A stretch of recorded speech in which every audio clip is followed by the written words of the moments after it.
Hi again then guys, and welcome to, funnily enough, the third iteration of this particular countdown, because it's one which you can justifiably redux and revisit quite a few times because of the nature of GT Sport. The lightest cars in the game changes quite a bit because the cars that we have change quite a bit. With every month we have a new selection of cars, and that's why I didn't remake this video for about 2 months or so. The last time I did this I think was around 1.27, so now we're up around 1.31, of course on December the 5th.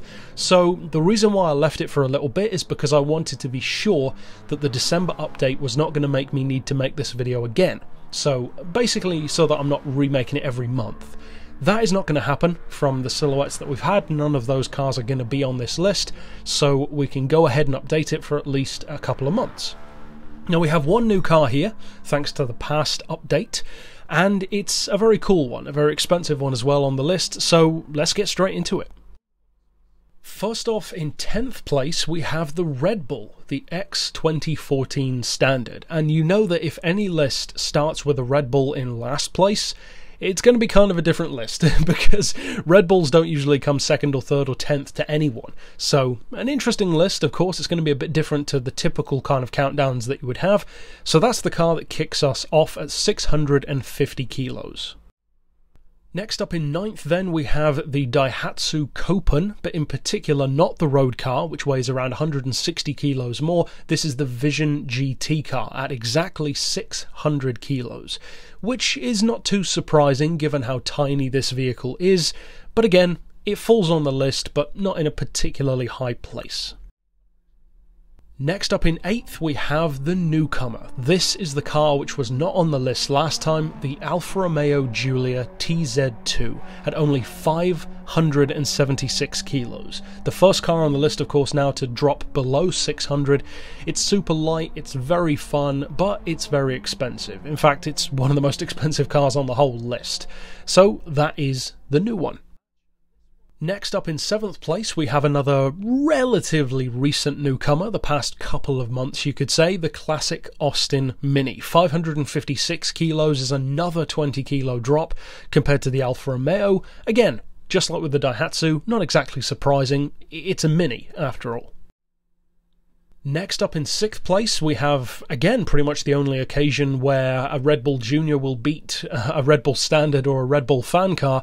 The Red Bull Junior weighs only 550 kilos. That's a very hefty 100 kilos lighter than the Standard. Of course, it's no way near as quick, but it's still lighter nonetheless. Now moving up into our top 5, we're keeping in the realm of these super hardcore race cars, this time going to the open wheel world though once again for the F1500 TA, the fictionalized version of the Lotus 97T at only 540 kilos, so barely more than half a metric ton. We're getting in some serious impressive territory now. Now, speaking of impressive, what could be more impressive than this? Well, probably quite a few things, but the Fiat 500 is in 4th place.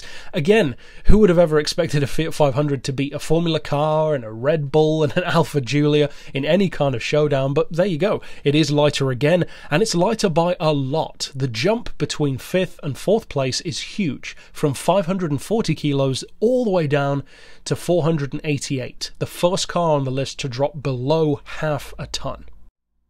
And speaking of cars that are the first to drop below a certain weight, we move up into 3rd with the Chaparral 2X, one of the quickest cars on the whole list, of course, and this is the first one to drop below 1,000 pounds. For our American friends, 450 kilos, again, makes a Formula car look heavy in comparison, and unlike many of these other cars, which are super light, the Chaparral actually does have the power and torque to back up that weight with insane performance as well.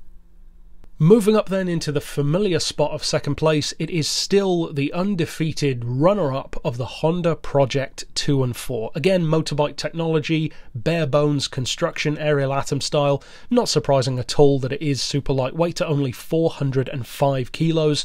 And again, moving up another rung because this is the first car to drop below 900 pounds at only 893. But, of course, finally in first place, and it probably will always stay that way, spoiler alert, it's of course the racing kart, the 125 shifter, and the only vehicle that could technically beat this if it were added in the game would probably be another racing kart, because the 50cc version is even lighter, so unless that happens, which I don't expect it will, this is not going to change anytime soon. At only 105 kilos, and despite the Atkins diet, that's still less than me, but I'm getting there slowly. 231 pounds is impressive, and of course to call it a car is a very loose term. Technically it's not, but it has 4 wheels, an engine and a steering wheel, and it's in a racing game, so it's close enough. So that's it for the ultimate countdown of the 10 lightest cars in Gran Turismo Sport, and of course we'll update this again if and when necessary. But you can check out loads more countdowns that I've done by clicking right here on screen, and for now, as always, thanks for watching.